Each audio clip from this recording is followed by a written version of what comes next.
Alright, welcome back to Sandy Bear Disc Golf. Today we're going to be taking a look at the Vibram Ibex, which is an understable mid-range, although I didn't find it to be extremely understable. It has this cool flight path and optimal speed rating on the bottom, so that's really neat. I don't know if I reached the optimal speed rating or not, but it's a really cool thing to know. The Granite medium is a really cool pattern. It's really grippy, super grippy. Even when wet, you are not going to slip off this thing at all. It was a really nice change from having to towel off some champ plastic. There it is compared to the Rock 3. And there's the flight ratings that I'm going to give it. It's a little bit straighter sides, not quite as cut in as the Rock 3, but it behaves similarly even though it's supposed to be understable. I really like this disc, man. This is the first Vibram disc that I've ever thrown, and it goes really far for a mid-range. It's I wouldn't say it's floppy in your hands, but it's a little bit different than a harder plastic. It's still a really nice disc.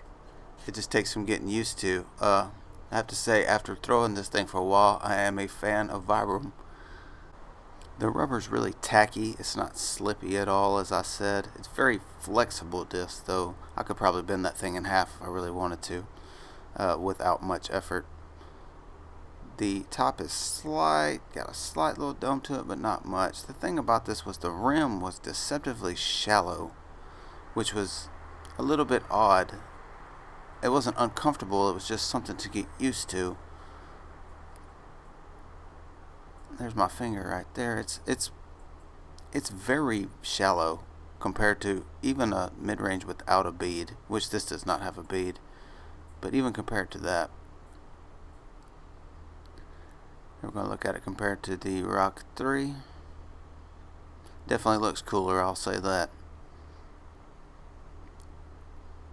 The Rock 3's got the bead, so it's a deeper rim.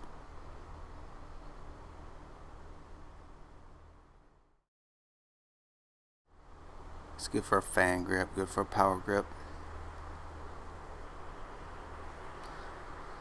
The champ plastic is, it's tacky. This is sort of like a dry tacky. I don't know, it's really flexible. It's sort of dry tacky. It's a really cool disc. Let's take a look at some shots and see what we're working with.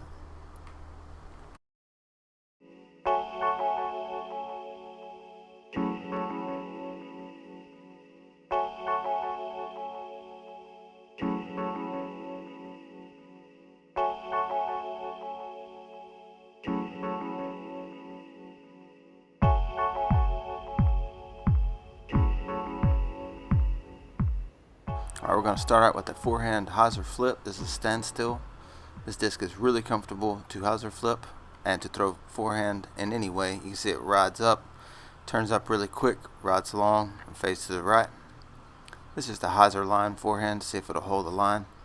And it does. And while this is an understable disc, it's not flippy at all. You can turn it with a lot of power, as you'll see in a minute, but this is a backhand Hyzer line throwing probably 60%.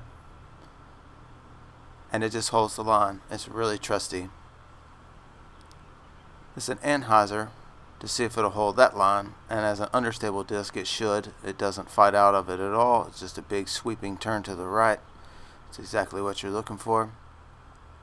This is a standstill shot, and I'm gonna get on this one a little bit, and it goes straight for a long time, and then you can see it just hooks up to the right at the very end. It just turned over just a little bit.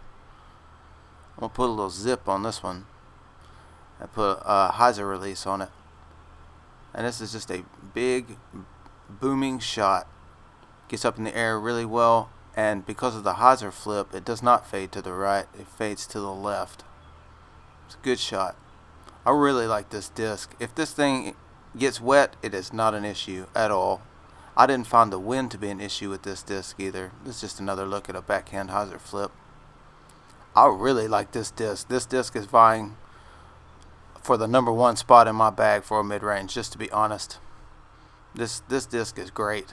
And then if you take a little bit off, it just sails, man. It just goes. Look at that. It just goes. This is a great disc. And as I said, it's vying for the top spot now. Go Vibram. Good job.